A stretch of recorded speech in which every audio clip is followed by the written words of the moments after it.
22 বছর পর অবশেষে অস্ট্রেলিয়ার নিজেদের ঘরের মাটিতে ওয়ানডে সিরিজে আবারও পরাজিত করতে সক্ষম হলো পাকিস্তান ক্রিকেট দল। এর আগে 2002 সালে ওয়াসিম আকরাম, শোয়েব আখতার, ওয়াকার ইউনুসের মতো কিংবদন্তিদের সমন্বয়ে গড়া পাকিস্তান দল অস্ট্রেলিয়ার মাটিতে 2-1 ব্যবধানে ওয়ানডে সিরিজে পরাজিত করেছিল। অবশেষে 22 বছর পর আবারও মোহাম্মদ রিজওয়ান, বাবর আজম, শাহেনশাহ আফ্রিদি এবং হারিস রৌফের সমন্বয়ে গড়া পাকিস্তান অস্ট্রেলিয়াকে নিজেদের মাটিতে 2-1 ব্যবধানে পরাজিত করতে সক্ষম হলো। মজার বিষয় হচ্ছে, আজ থেকে 22 বছর আগে 3 ম্যাচের সেই সিরিজে প্রথম ম্যাচেই পরাজিত হয়েছিল পাকিস্তান। পরবর্তীতে টানা 2 জয়ের মধ্য দিয়ে সিরিজ জয় নিশ্চিত করেছিল তৎকালীন পাকিস্তান, এবং এবারও কিন্তু প্রথম ম্যাচেই পরাজিত হয়েছিল পাকিস্তান। পরবর্তীতে টানা 2 জয়ের মধ্য দিয়ে 2-1 ব্যবধানে সিরিজ জয় নিশ্চিত করে পাকিস্তান। অথচ এই পাকিস্তানে কিন্তু কিছুদিন আগে নিজেদের ঘরের মাটিতে বাংলাদেশের বিপক্ষে টেস্ট ক্রিকেটে রীতিমতো ধবল ধোলাই হয়েছিল। যদিও পরবর্তীতে নিজেদের ঘরের মাটিতে ইংল্যান্ডকে তারা টেস্ট সিরিজে পরাজিত করেছিল। মূলত সাজিদ খান এবং নোমান আলীর ঘূর্ণিতেই তখন তারা ইংল্যান্ডকে পরাজিত করতে সক্ষম হয়েছিল। অর্থাৎ অস্ট্রেলিয়ার মাটিতে পাকিস্তান সফল হবে কিনা সেই বিষয়ে একটা সন্দেহ ছিলই, যেহেতু তারা ইংল্যান্ডের বিপক্ষে স্পিন দিয়ে ইংল্যান্ডকে কাবু করেছিল। কিন্তু অস্ট্রেলিয়ার মাটিতে এসে পাকিস্তানের ফাস্ট বোলাররা ঠিকই জ্বলে উঠলেন। অস্ট্রেলিয়ার মাটিতে শাহেনশাহ আফ্রিদি, হারিস রৌফ, হাসনাইন এবং নাসিম শাহ দুর্দান্ত বোলিং করলেন। ফলশ্রুতিতে 3 ম্যাচের এই সিরিজে 2-1 ব্যবধানে সিরিজ জয় নিশ্চিত করল পাকিস্তান।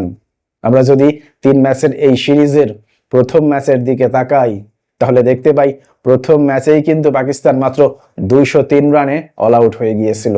অথচ 203 রানে অল আউট হওয়ার পরেও কিন্তু জয়ের প্রবল একটা সম্ভাবনা তৈরি করেছিল পাকিস্তান, কারণ এই রান তারা করতে নামার পর অস্ট্রেলিয়া তাদের 8টি উইকেট হারায়, যেখানে 8 উইকেটের মধ্যে 7টি উইকেটই শিকার করেছিলেন পাকিস্তানের ফাস্ট বোলাররা। বাকি 1টি উইকেট রান আউটের শিকার হয়। প্রথম ম্যাচে পাকিস্তানের হয়ে হারিস রৌফ 3টি উইকেট শিকার করেন, শাহেনশাহ আফ্রিদি 2টি উইকেট শিকার করেন এবং নাসিম শাহ ও হাসনাইন 1টি করে উইকেট শিকার করেন। পরবর্তীতে দ্বিতীয় ম্যাচে এসে আরো ভয়ঙ্কর আকার ধারণ করে পাকিস্তানের ফাস্ট বোলাররা। পাকিস্তানের ফাস্ট বোলারদের সামনে অস্ট্রেলিয়া মাত্র 163 রানেই অল আউট হতে বাধ্য হয়, যেখানে 10টি উইকেটই শিকার করেন পাকিস্তানের ফাস্ট বোলাররা। হারিস রৌফ 5টি উইকেট শিকার করেন, শাহেনশাহ আফ্রিদি 3টি উইকেট শিকার করেন এবং নাসিম শাহ ও হাসনাইন প্রত্যেকেই 1টি করে উইকেট শিকার করেন। পরবর্তীতে মাত্র 1 উইকেট হারিয়েই দুর্দান্ত এক জয়ের বন্দরে পৌঁছে যায় পাকিস্তান ক্রিকেট দল। পরবর্তীতে তৃতীয় ম্যাচে এসে আবারও পাকিস্তানি বোলারদের সামনে বিধ্বস্ত হয় অস্ট্রেলিয়া তৃতীয় ম্যাচে মাত্র 140 রানেই অল আউট হয়ে যায়, যেখানে 10টি উইকেটের মধ্যে 9টি উইকেটই শিকার করেন পাকিস্তানের ফাস্ট বোলাররা এবং বাকি উইকেটটি রান আউটের শিকার হয়। তৃতীয় ম্যাচে পাকিস্তানের হয়ে শাহেনশাহ আফ্রিদি এবং নাসিম শাহ প্রত্যেকেই 3টি করে উইকেট শিকার করেন। হারিস রৌফ 2টি উইকেট শিকার করেন এবং মোহাম্মদ হাসনাইন 1টি উইকেট শিকার করেন। এবং পরবর্তীতে জয়ের লক্ষ্যে ব্যাটিং করতে নামার পর পাকিস্তান মাত্র 2 উইকেট হারিয়েই জয়ের বন্দরে পৌঁছে যায়। অর্থাৎ তৃতীয় ম্যাচ শেষে 2-1 ব্যবধানে সিরিজ জয় নিশ্চিত করে পাকিস্তান। মজার বিষয় হচ্ছে, এই সিরিজ জয়ের মধ্য দিয়ে ওয়ানডে র্যাঙ্কিং এর সেরা বোলার এবং সেরা ব্যাটারের খেতাব অর্জন করতে সক্ষম হলেন শাহেনশাহ আফ্রিদি এবং বাবর আজম।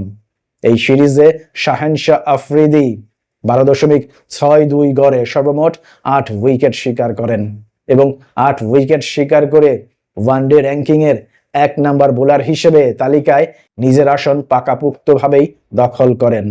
অন্যদিকে এই সিরিজে 80 গড়ে সর্বমোট 80 রান সংগ্রহ করেন বাবর আজম এবং 80 রান করার মধ্য দিয়ে ওয়ানডে সিরিজের শেষে ওয়ানডে র্যাঙ্কিং এর 1 নাম্বার আসনে অধিষ্ঠিত হন বাবর আজম।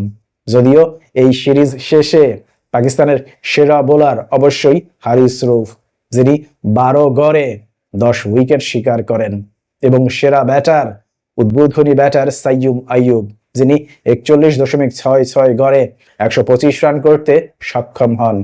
প্রিয় দর্শক, অস্ট্রেলিয়ার মাটিতে পাকিস্তানের এমন দুর্দান্ত পারফরমেন্স সম্পর্কে আপনার কোনো মন্তব্য কিংবা মতামত থাকলে অবশ্যই তা কমেন্ট বক্সে লিখে জানান। ভালো থাকবেন সবাই। আল্লাহ হাফিজ।